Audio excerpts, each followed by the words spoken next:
Je vous remercie de vous êtes tous connectés. J'espère que tout va se passer au mieux. Donc, Sûrement. le sujet, c'est Marie, reine de Roumanie, hôte de la Côte d'Émeraude. Je pense que vous connaissez le rapport entre la reine de Roumanie et la Côte d'Émeraude. Elle est donc la sœur de Victoria Melita et la belle-sœur du grand-duc Kirill Romanov, qui, vous le savez, ont vécu à Saint-Briac. De 1920 au début des années 30, Marie est venue en villégiature à Saint-Lunaire, puis à Saint-Briac. Avant de vous parler de ses séjours sur la Côte d'Émeraude, je vais faire revivre pour vous la reine Marie. C'est une femme exceptionnelle, charismatique. Grâce à son courage pendant la Première Guerre mondiale et à sa détermination, la Grande Roumanie est devenue une réalité en 1919. J'ai plus de photos. Mais, moi non plus, on va y arriver, désolé. Ouais, c'est parce qu'on n'est pas… Il faut que… Et je ne veux pas avoir cette réunion est enregistrée par l'autre ou un participant au milieu de mon écran. Mais ça, c'est à toi de cliquer. Sur quoi? J'ai compris, sur j'ai compris. Ah bon, d'accord. C'est bon? Mais j'ai plus de photos du tout, alors. Aïe, aïe, aïe, aïe. Non, parce qu'en fait, ton image, elle est partie sur la droite. Donc, il faut qu'avec ta souris, tu la ramènes au centre. C'est moi qui dois faire ça, mais… Bah oui, moi, non, c'est la conférencière. Non, c'est moi qui est son… Non. Ah là là. La seule chose qui reste à faire, c'est d'appuyer sur diaporama. On n'y arrivera pas sinon. Ah oui, c'est ça, oui. Allez. Ah, voilà. Ça y est. Bon, on y arrive. Donc, je Voilà, vous disais que je voulais la faire revivre et qu'on allait partir d'une première date, le 1er décembre 1918. Que s'est-il passé ce 1er décembre 1918? Le roi Ferdinand Ier et la reine Marie regagnent Bucarest, qu'ils ont quitté le 6 décembre 1916 pour participer au défilé de la victoire. À cheval, dans son uniforme de colonel, la reine Marie porte fièrement la croix de guerre que l'ambassadeur de France lui a remise de la part de Clémenceau. Je lui donne la parole. La ville exultait. Il semblait que les maisons et les pavés de la route nous acclamaient avec la foule. Les drapeaux flottaient partout, à chaque fenêtre, au sommet des maisons, au réverbère, dans les mains de chaque enfant. C'était une mer mouvante, étourdissante de bleu, de jaune et de rouge. Au perché sur le dos de Jumbo, mon regard passant au-dessus de la foule, je pouvais scruter les gens à chaque fenêtre, l'expression de chaque visage, répondre à chaque sourire, être en communion intime avec la joie du peuple. Qui est donc Marie de Roumanie, cette reine, qui reçoit ce jour-là la récompense de son courage et de son courage et de son obstination. Marie est née le 29 octobre 1875. Son ascendance en fait la cousine d'à peu près toutes les familles régnantes d'Europe. Elle est la cousine de Georges V, de Guillaume II et de Nicolas II. Son père, Alfred, duc d'Édimbourg, est le second fils de la reine Victoria. Et sa mère, également prénommée Marie, est la fille unique du tsar Alexandre II de Russie. Marie a un moyen très simple de distinguer ses deux grands-mères. Il y a grand-maman reine, c'est Victoria, et grand-maman impératrice, c'est l'épouse du tsar Alexandre II. Marie, que l'on appelle Missy, a un frère, Alfred, et 3 sœurs, Victoria Melita, Alexandra et Béatrice. Elle est très proche de Victoria Melita, que l'on appelle Duki. La blonde que vous voyez sur le document et la brune seront d'inséparables confidentes que rien ne séparera jamais. Son père est officier dans la Royal Navy, il est donc souvent absent. Et c'est sa mère qui gère la maison. Elle passe son enfance entre l'Angleterre, la Russie et l'Allemagne. Elle est en Angleterre jusqu'en 1886, coupée de courts séjours à la cour de Russie. Elle y est éblouie par le faste impérial, elle est conquise par l'exubérance de la famille impériale, la réserve britannique contre l'exubérance russe. Marie possède les deux. Ensuite, pendant 3 ans, elle vit à Malte, où son père a été nommé commandant de la flotte de Méditerranée. C'est, dit-elle, le souvenir le plus heureux de ma vie. Elle y découvre la liberté, loin de la cour d'Angleterre. La liberté qui sera une exigence de toute sa vie. À partir de 1889, elle vit en Allemagne, son père étant l'héritier de la principauté de Saxe-Cobourg-Gotha. La fin d'une vie qui n'était, dit-elle, que bonheur absolu et joie sans nuage. Elle a donc été élevée dans 3 cultures, la britannique, la germanique et la russe. Regardez-la, elle est superbe, elle a 16 ans et il va falloir songer à la marier. Son cousin germain, le prince Georges, futur Georges V, tombe amoureux d'elle et il la demande en mariage. La reine Victoria, le prince de Galles et son père, le duc d'Édimbourg, y sont favorables. Mais sa mère s'y oppose, disant « Mieux vaut être un grand poisson dans un petit lac qu'un petit poisson dans la vaste mer ». Aussi, lorsque Georges lui fait sa demande, Marie lui répond qu'il doit rester son ami bien-aimé. Alors, comment expliquer le mariage de Marie avec l'héritier du trône de Roumanie, Ferdinand de Hohenzollern-Sigmaringen? Le roi Carol Ier est sans enfant. Il a adopté Ferdinand, son neveu.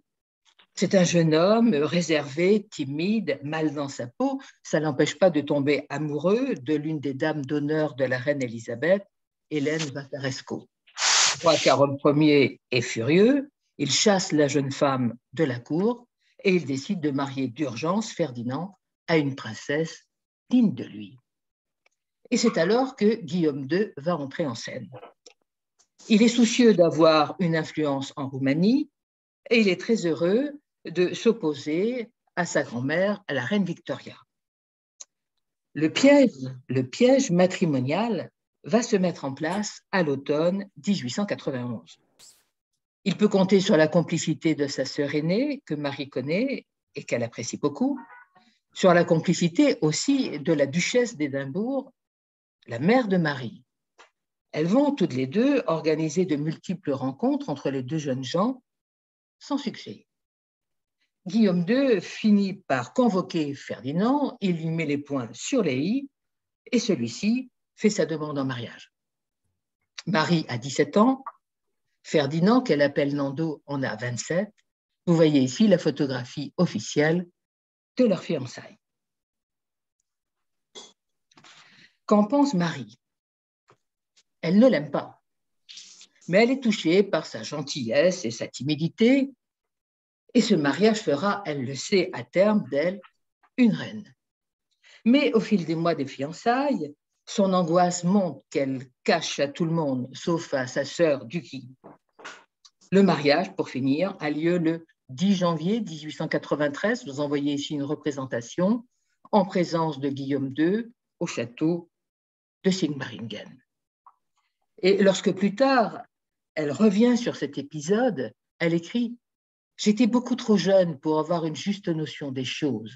C'était comme un piège tendu à l'innocence. » Marie est accueillie chaleureusement par le peuple roumain qui souhaite une monarchie plus accessible. Mais c'est moins évident à la cour.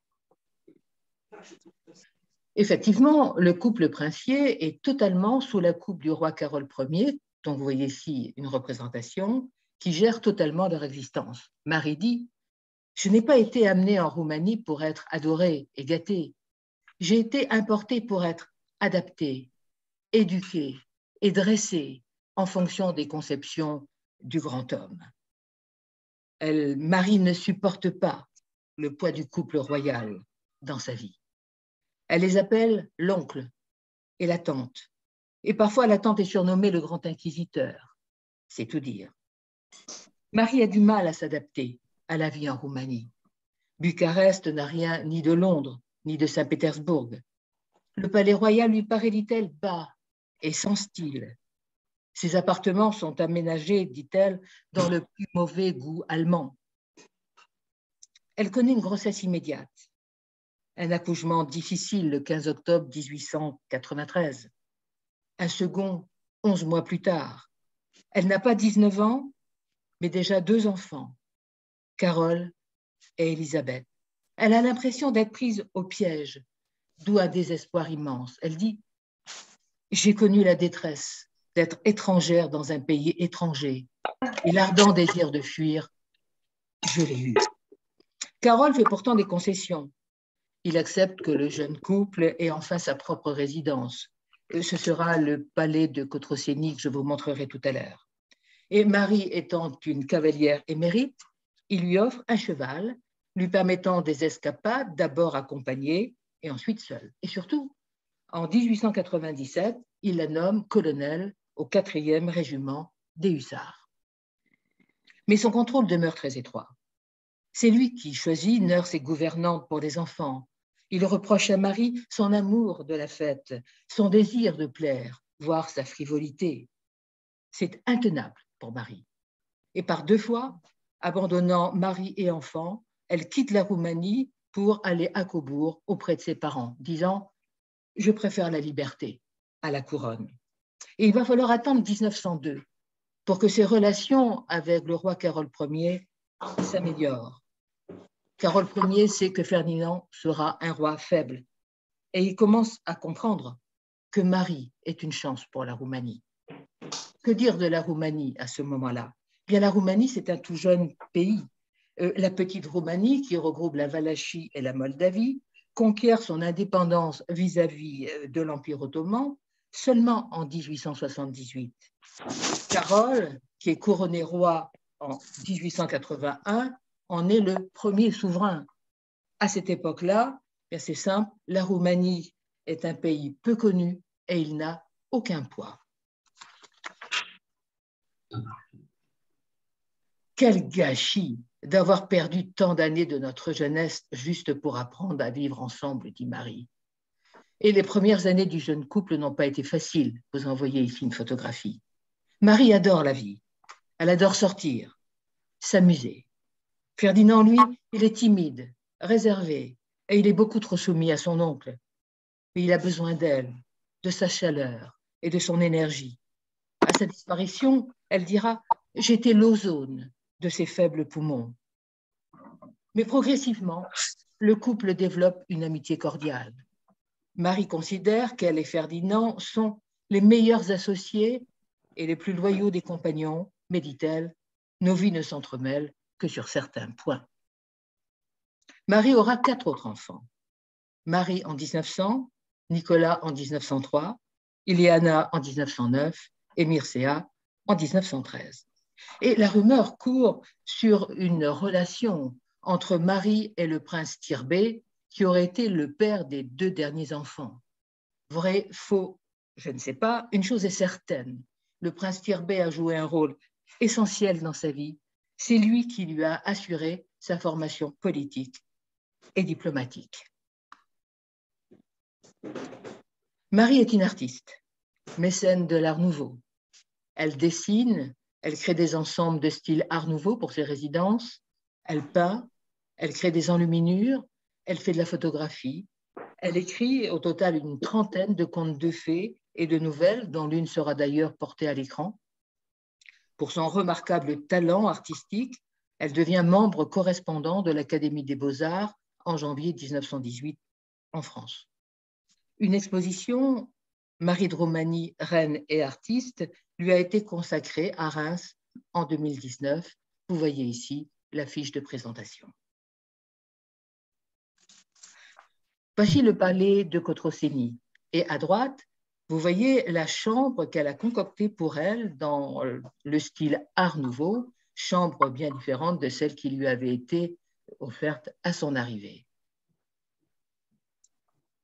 Voici le château de Pélissor, à Cinéa, et à droite, vous voyez le salon doré où, à l'heure actuelle, son cœur est déposé. À partir de 1912, on passe à la suivante.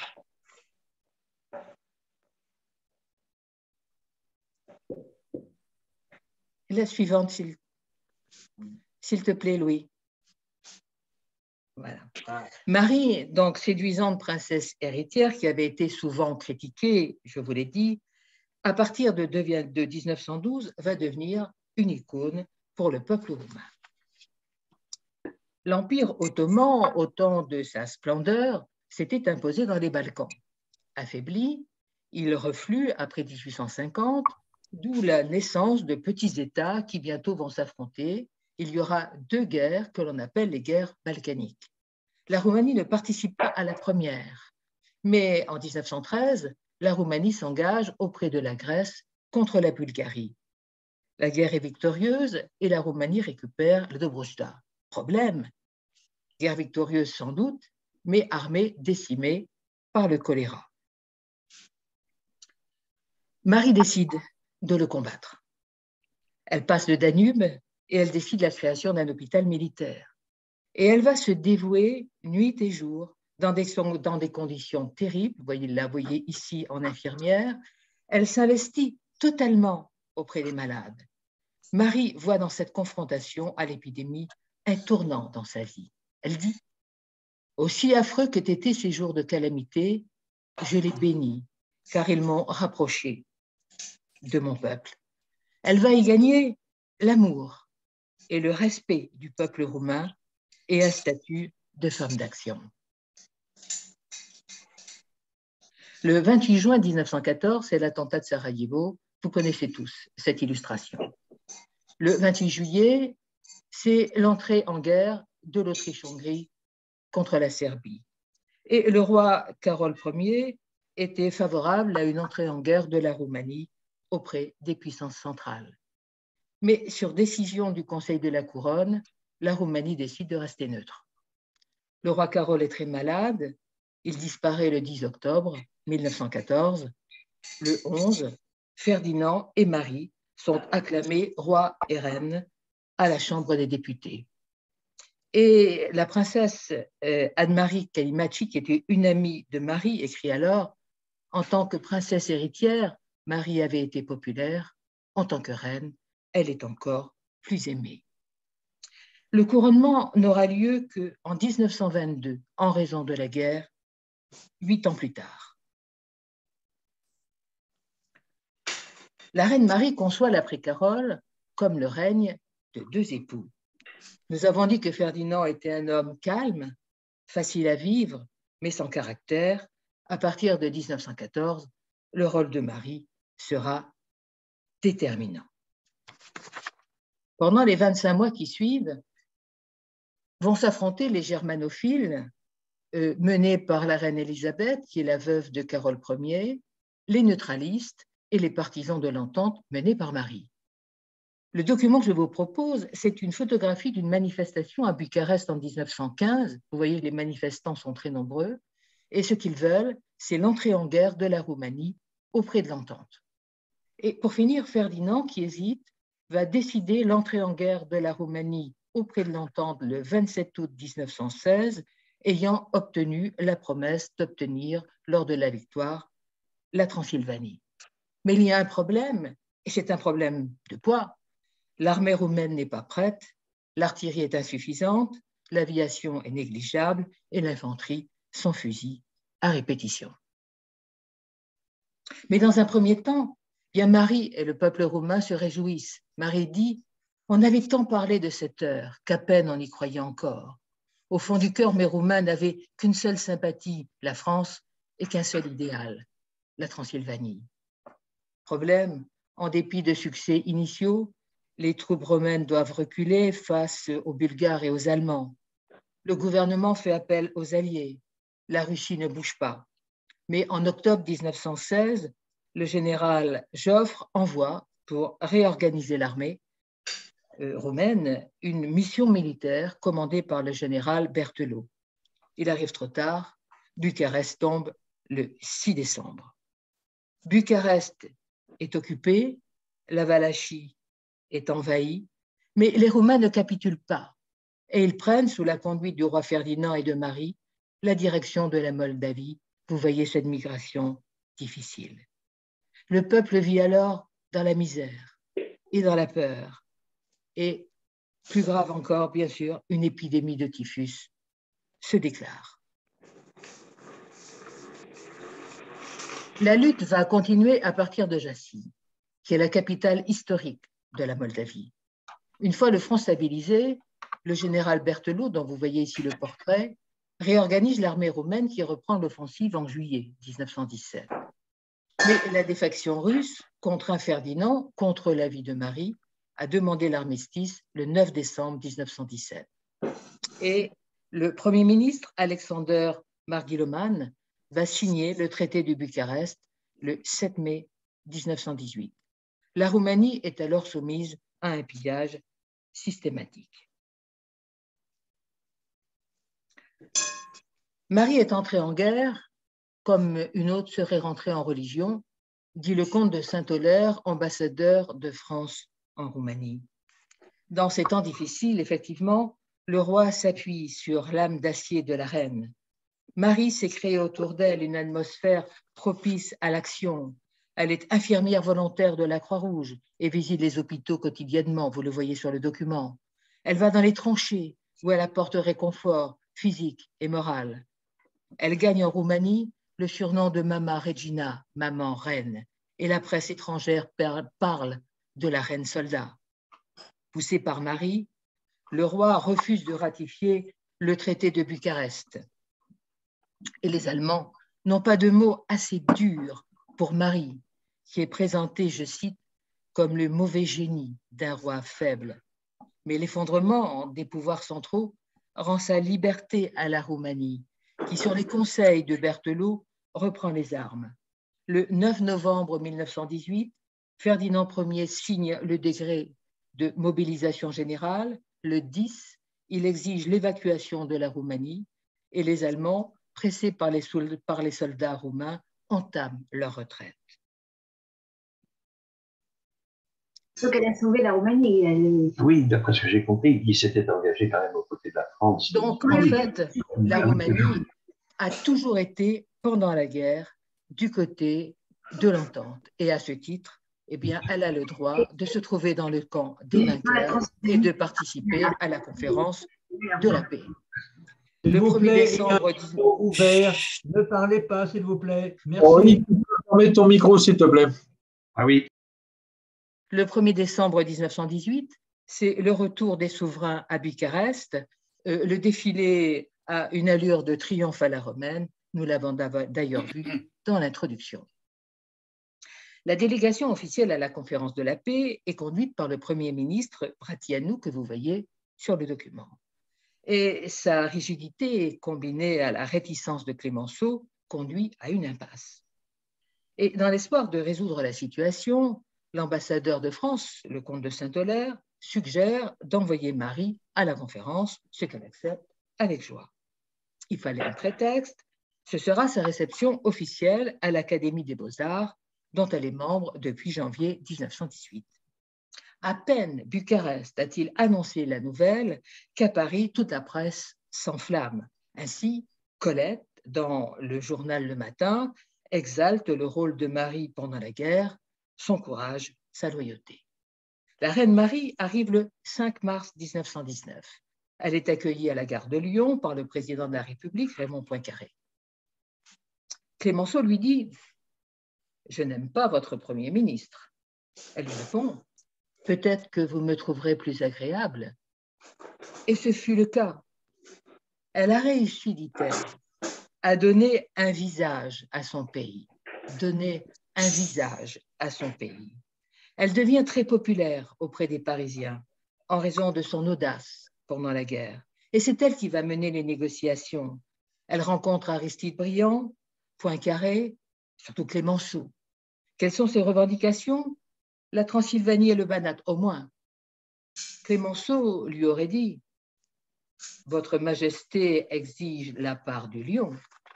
À quoi Marie aurait répondu « Mais c'est pour cette raison que je suis venue voir mon cousin le tigre ». Contre une alliance de revers et un point d'appui pour la France dans les Balkans, la conférence aboutit à la reconnaissance internationale de la Grande Roumanie. Le royaume atteint alors 295 000 km² contre 130 000 en 1912. Marie dit alors le rêve de la Grande Roumanie semble devenir réalité. Tout est tellement incroyable que j'ose à peine y croire. Avec sa forme circulaire que les traités lui ont définitivement donnée, la Roumanie apparaît comme une plaque tournante, apte à aiguiller les pays voisins sur la bonne voie. Regardez la carte, elle est intéressante. En bleu foncé, vous avez la petite Roumanie, Valachie, Moldavie. Et en bleu clair, la grande Roumanie représentant les territoires qui ont été rattachés à la Roumanie, la Transylvanie, le Banat, Dobroudja, Bessarabie, Bucovine. Je vous ai dit qu'en 1912, la Roumanie est peu connue et n'a aucun poids. Mais à partir de 1920, et grâce à Marie, la Roumanie est l'État le plus puissant des Balkans, le plus actif diplomatiquement, le plus respecté aussi. Partenaire privilégié de l'Occident, on lui confie le rôle de maintenir le nouvel ordre européen en Europe centrale et orientale. Mission accomplie, puisque le régime marxiste de Béla Kun en Hongrie n'a duré que 133 jours. Marie croit à l'efficacité des mariages royaux pour renforcer les alliances diplomatiques. En 1920, elle a 3 enfants à marier. Le prince héritier Carol, il a 27 ans, Élisabeth, 26 ans, Marie, 20 ans. D'où l'idée d'un double mariage avec les 2 enfants de Constantin de Grèce. Mais il y a un problème. Le prince héritier Carol a déserté en juillet 1918. Le prince héritier a déserté en juillet 1918 pour épouser Jeanne Lambrinou.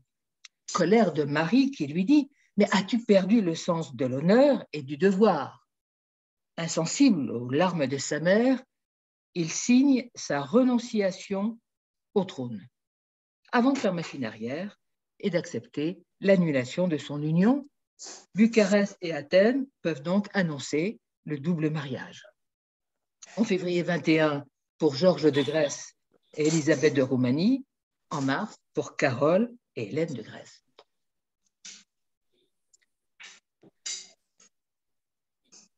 On passe. Voilà. Pour marquer symboliquement l'aboutissement de la Grande Roumanie, Marie choisit pour le couronnement le 15 octobre 1922 à Aliahulia, capitale historique de la Transylvanie. Une cathédrale orthodoxe est construite pour la circonstance.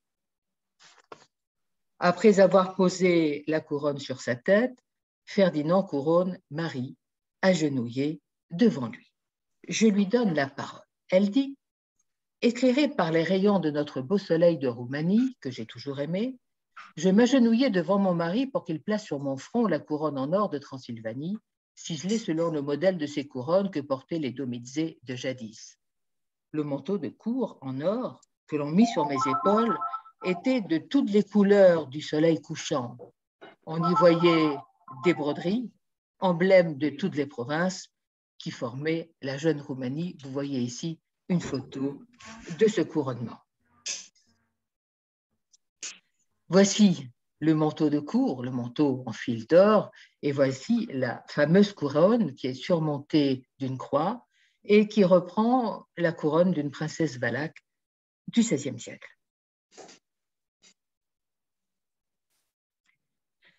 Le lendemain, Ferdinand et Marie entrent triomphalement à Bucarest.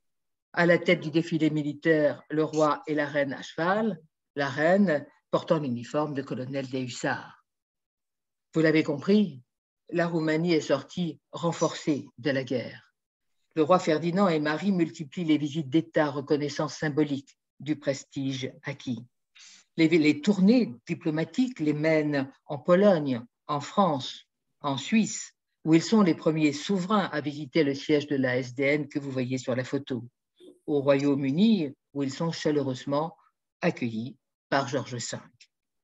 1924 marque l'apogée de la Roumanie et l'apogée de Marie. À partir de 1925, la situation se dégrade. Carole s'est donc marié en 1921. Il est devenu père à la fin de l'année en octobre. Un garçon lui est né, Michel.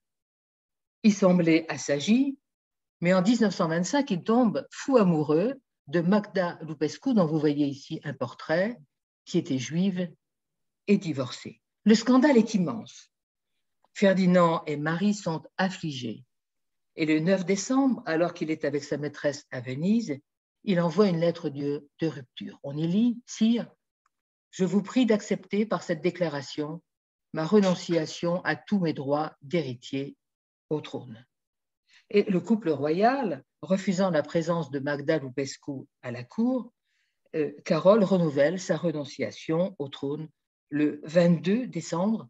C'est sa 3e renonciation au trône depuis 1918.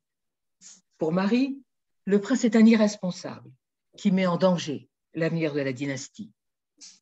La loi de succession est modifiée au profit du prince Michel qui a 4 ans. Le roi Ferdinand en est abattu, malade, il a l'apparence d'un vieillard. C'est une épreuve terrible pour Marie, qui a tellement œuvré pour la grandeur de la Roumanie. Elle écrit à son fils, « Si tu considères que la vie te doit tout et que tu ne lui dois rien en retour, Carole, mon garçon, alors tu fais bien de t'en aller. Tu n'es pas digne d'être un prince, un mari, un père, un fils. Que puis-je te dire, Carole, mon garçon? Que peut dire une mère à son fils qui la poignarde au cœur une seconde fois? Tu as tout. Un pays qui te réclame, un avenir prestigieux, une maison ravissante, une épouse aussi belle que bonne, un enfant adorable, des parents qui t'aiment, dont tu aurais dû devenir le bras droit. Tout cela, tu l'abandonnes, tu le mets en pièces. Pourquoi? La crise dynastique va, vous le comprenez, déstabiliser le régime. Exilé, Carole va s'établir successivement en Italie, en Grèce, en Angleterre où il mène grand train et dépense sans compter. Mais il répète en continu que sa déchéance est le résultat d'un complot ourdi par sa mère, par le Premier ministre Bratianu et par le prince Tirbé, et l'opposition accrédite cette thèse. Marie décide alors de prendre du champ et part en Amérique à l'invitation de ses admirateurs américains. En octobre 1926, elle part et pendant 7 semaines, elle va parcourir les États-Unis d'est en ouest. L'accueil est partout délirant. Vous voyez la foule qui l'accueille à New York. L'année 1927 sera une année terrible. 3 faits essentiels. D'abord, le décès du roi Ferdinand le 19 juillet. Ses derniers mots, « Je suis si fatigué ». Deuxième événement, la régence, qui s'installe auprès du jeune roi Michel Ier, dont vous voyez ici un portrait. Il a 6 ans, sans mari, pour éviter l'accusation de complot. Et enfin, troisième fait, la mort de Bratianu, 3 mois plus tard en novembre, qui voit le pays sombrer dans l'anarchie. L'opposition se déchaîne, les troubles se multiplient. Les régions font appel au leader du parti paysan, Julius Maniu, que vous voyez ici sur la photo, qui, incapable de rétablir la situation, se résout à négocier avec Carole. Celui-ci revient à Bucarest le 6 juin 1930, accompagné de sa maîtresse, Magda Lupescu, et il obtient du Parlement l'abrogation de l'acte de renonciation au trône le 8 juin 1930. Il est proclamé roi sous le nom de Carole II. Michel Ier, déchu, devient l'héritier de son père. Et la rupture va être pratiquement immédiate entre Maniu et Carole II. Maniu lui dit, « Vous avez renié votre parole, vous avez oublié la grandeur de votre peuple, l'histoire vous jugera et son jugement sera sans appel. » Désormais, Marie est seule face à son fils Carole II, dont vous voyez ici le portrait officiel. Elle dit, « Nous vivons une histoire de vengeance et vous pouvez imaginer quelle est mon anxiété comme mère et comme reine. » Ne pouvant lui faire accepter sa liaison avec Magda Lupescu, Carole va se venger. Il isole sa mère, oubliant de l'inviter aux manifestations officielles. Il s'attaque à son train de vie en réduisant sa liste civile. Il oblige ses amis à s'exiler. C'est le cas, bien sûr, du prince Tirbé. Il y a donc rupture avec son fils aîné, mais aussi, et c'est dramatique, rupture avec son cadet. Nicolas, effectivement, s'enfuit en 1931 avec une femme divorcée, Iona Doletti. Complètement désabusée, Marie s'enferme dans son palais de Balchi, que vous voyez ici. Elle se réfugie dans l'écriture. Le premier tome de ses mémoires paraît en 1934. Dans la peinture, elle peint surtout des fleurs et en particulier des lys blancs. Et elle s'investit dans la religion Baha'i. Elle obtient difficilement le droit de quitter le pays, mais Carole ne peut s'opposer aux visites familiales à Londres, à Belgrade, ni au séjour sur la côte d'Emeraude, dont je vais vous parler maintenant. C'est sa sœur Béatrice qui, semble-t-il, lui a vanté les charmes de la côte d'Emeraude. La reine Marie est à Saint-Lunaire, le nouveau Biarritz-Breton, en 1920. Dinard, lancé par les Anglais, est en pleine expansion grâce au comte Rochaïd Dada arrivé à Dinard en 1873.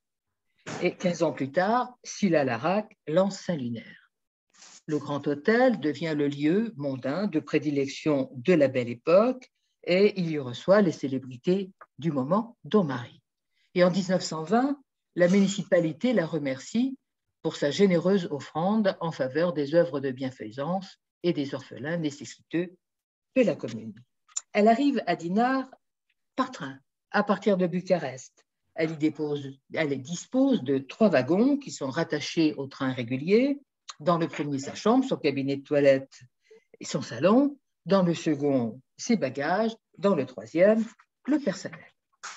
Mais c'est bientôt à Saint-Briac que la reine Marie vient en villégiature.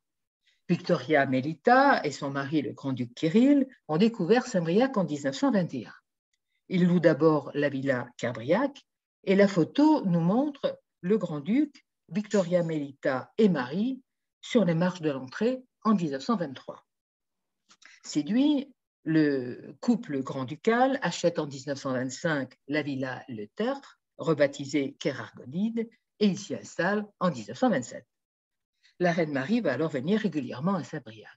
Petit détail, Victoria Melita et le grand-duc ont des chambres communicantes, mais lorsque Marie arrive, le grand-duc doit migrer dans une autre pièce, les 2 sœurs voulant vivre côte à côte. Marie va participer activement à la vie mondaine. Golf, rallye, course hippique, soirée au casino, thé. Nous voyons sur les 2 documents à gauche, vous voyez une photo qui a été prise en 1923 lors d'un tournoi de golf. Et à droite, la photo a été prise en 1926 lors d'un rallye. Vous voyez la reine Marie à bord de sa Rolls décapotable devant l'agence Rouellan qui est située près de l'hôtel de la Houle. Autre petit détail, nous savons qu'elle déjeunait très souvent avec sa sœur et son beau-frère à l'hôtel du Centre à Saint-Briac. On a retrouvé sa signature sur le livre d'or. On sait aussi que Victoria et Marie, qui étaient toutes les 2 artistes, étaient amies avec Julie Nosal, qui était la fille de Paul Grandhomme, et elle se rendait à ce titre très souvent à la Villa des Émaux. La présence de Marie, vous vous en doutez, attire les journalistes, Ouest Éclair, mais aussi la revue mondaine de Dinard. Et en 1931, elle permet que cette lettre paraisse dans la revue. Nous la lisons ensemble. J'aime cette belle côte d'Émeraude, avec son paysage un peu triste, mais si poétique. J'aime aussi ce peuple simple et sobre, au cœur chaud et accueillant. Je suis heureuse, calme, contente. Dans la petite maison grise de ma sœur tant aimée, je reviens toujours avec grande joie, Marie. J'ai toujours eu la maladie en haine. J'aimais tellement aller et venir. J'ai beaucoup bougé dans ma vie. Et maintenant, voici l'un de ses derniers portraits en 1936. Elle tombe malade en 1937. Cancer du pancréas, cirrhose du foie, on ne sait. Elle part dans un sanatorium en Italie, puis en Allemagne. Mais de plus en plus faible, elle demande à être ramenée en Roumanie pour y mourir. Elle meurt le 18 juillet 1938. Le 24 ont lieu les funérailles nationales. Bucarest est pavoisée en mauve à sa demande. Derrière le cercueil, posé sur une prolonge d'artillerie, son cheval. Et sur les étriers, ses bottes retournées, des funérailles de soldats. Je veux qu'à ma mort, mon corps soit prélevé et qu'il repose à la chapelle Stella Maris. J'ai aimé ce lieu que j'ai créé. Je vous prie de laisser mon cœur reposer là-bas. Son corps est inhumé auprès du roi Ferdinand à Curtea de Argès et son cœur est déposé selon sa volonté à Balchik. Mais en 1940, après la rétrocession de la ville à la Bulgarie, son cœur est déplacé, d'abord au château de Bran, puis au musée d'histoire de Bucarest, puis enfin en 2015, il est déposé à Sinaia au château de Pélissor. Vous voyez ici la cérémonie du transfert. Au premier plan, le coffret d'argent où se trouve son cœur. Au haut des marches, le roi, son petit-fils, le roi Michel Ier, et son arrière-petite-fille, la princesse Margareta. Le caractère, c'est la destinée. C'est une phrase de ses mémoires et elle la caractérise totalement. La reine Marie a disparu en juillet 1938. Nous sommes en 2022. Pourtant, son souvenir est toujours présent. Après la disparition du régime Ceausescu, la figure de Marie se ranime grâce à la réédition en 1991 de ses mémoires, L'histoire de ma vie, la dernière réédition ayant lieu en 2014. 3 événements en 2019 lui rendent hommage. En mars, l'exposition Marie de Roumanie, reine et artiste à Reims. Nous en avons parlé. En octobre, l'inauguration de la promenade Marie de Roumanie sur les bords de Seine, près de la Tour Eiffel. Un film aussi, Reine Marie de Roumanie. Sans compter l'émission de Stéphane Bern, il y a un mois, Secret d'histoire. Avant même de devenir reine, Marie était connue pour être l'une des princesses les plus belles d'Europe. Regardez-la, je la trouve sublime. Mais cela ne suffit pas à en faire une icône pour le peuple roumain.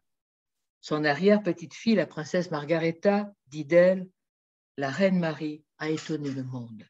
Mais aussi, elle a été une ambassadrice accomplie et un modèle pour les femmes. Quant à Constantin Arghetionou, Premier ministre de septembre à novembre 1939, il dit, et ce sera ma conclusion, la guerre reste sa page, la page qui la caractérise et la page qui sera placée dans l'histoire comme un lieu d'honneur. On peut dire qu'au temps de notre résistance en Moldavie, on peut dire qu'au temps de notre résistance en Moldavie, la reine Marie a incarné les plus hautes aspirations de la conscience roumaine. Je vous remercie. Bravo, bravo, bravo, bravo. Marie-Paul, c'était très clair, très précis. Nous avons beaucoup apprécié. Y a-t-il des questions? Oui. C'est magnifique. Qui veut parler?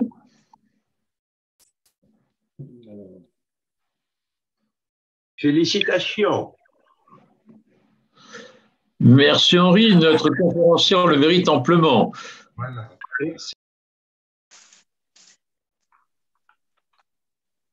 Qui veut bien? Bon, moi, je voudrais, Pascal Clément, je voudrais poser une question concernant les relations avec la famille du grand-duc à Saint-Briac. Est-ce que vous pensez que la reine Marie a aidé matériellement la famille de Saint-Briac du grand-duc? Je n'entends dire qu'une chose, c'est qu'elle avait donné au grand-duc Kirill sa rose décapotable. Mais je pense qu'elle les a aidés, mais je n'en ai aucune preuve. Alors, si je peux me permettre d'intervenir sur cette question, oui, je vous en prie. Il est absolument établi que la reine Marie a participé au financement de la vie de Kirill et de Maria. Ceci ressort des mémoires de Harald de Graaf, le secrétaire particulier de Kirill. On sait également qu'à la mort de Kirill, la situation de Vladimir était extrêmement fragile sur le plan financier et qu'un accord est intervenu entre les proches de Vladimir en France et le roi Carol II.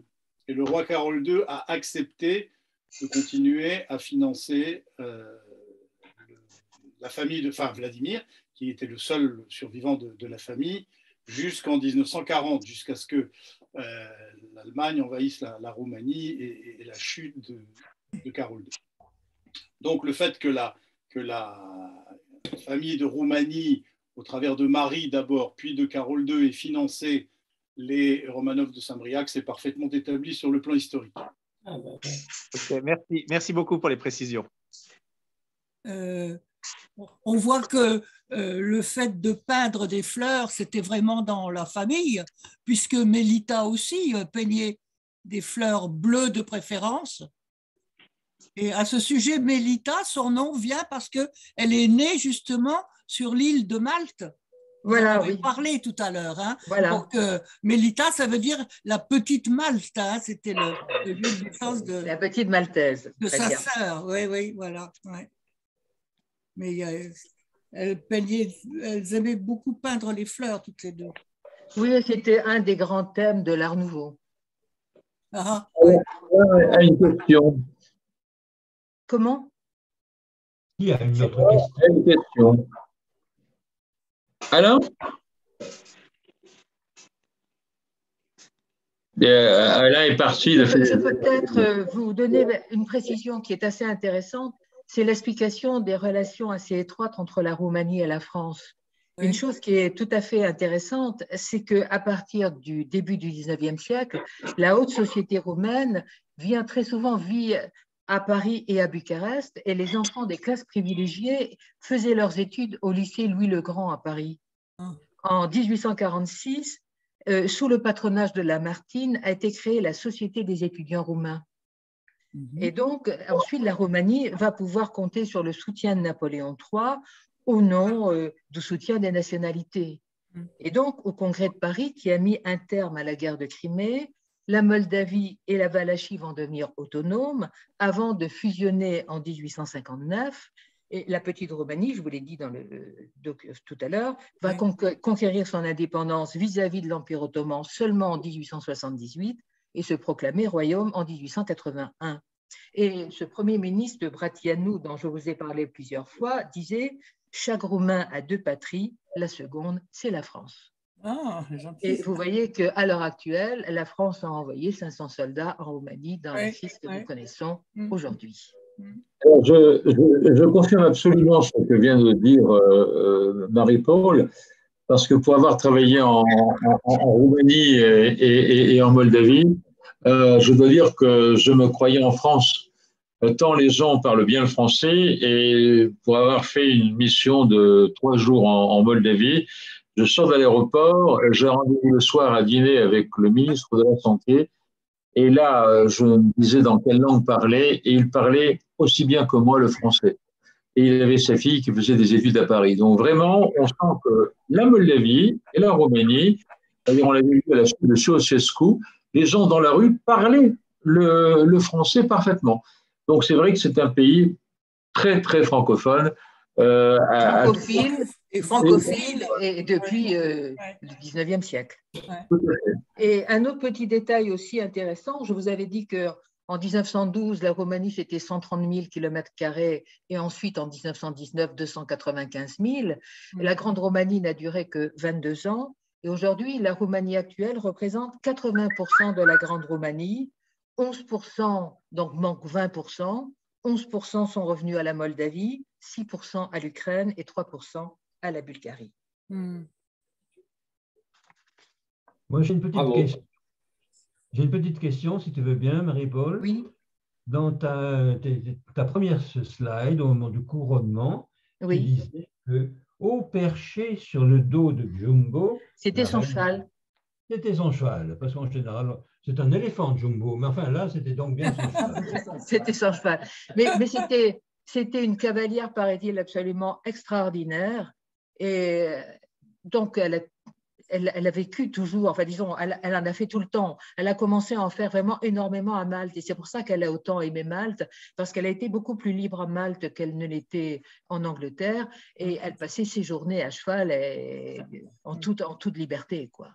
Et donc, quand elle a été nommée colonel des hussards, elle a eu des relations absolument privilégiées avec l'armée et à ce grade, elle y tenait beaucoup et vraiment, oui, c'était une cavalière émérite. D'autres questions? Alors, sur le point de ce que tu viens de dire, là, moi j'ai une anecdote sur Malte. Lorsque les deux sœurs faisaient du cheval à Malte, en fait, elles adoraient être accompagnées par les plus jolis jeunes officiers de la marine britannique. On ne peut pas leur en vouloir. Hein. Elles étaient toutes les deux très belles. Et semble-t-il, les officiers de l'état-major de leur père étaient quasiment tous amoureux de ces deux jolies jeunes femmes qui étaient des cavalières bien plus expérimentées que les garçons qui essayaient de les suivre.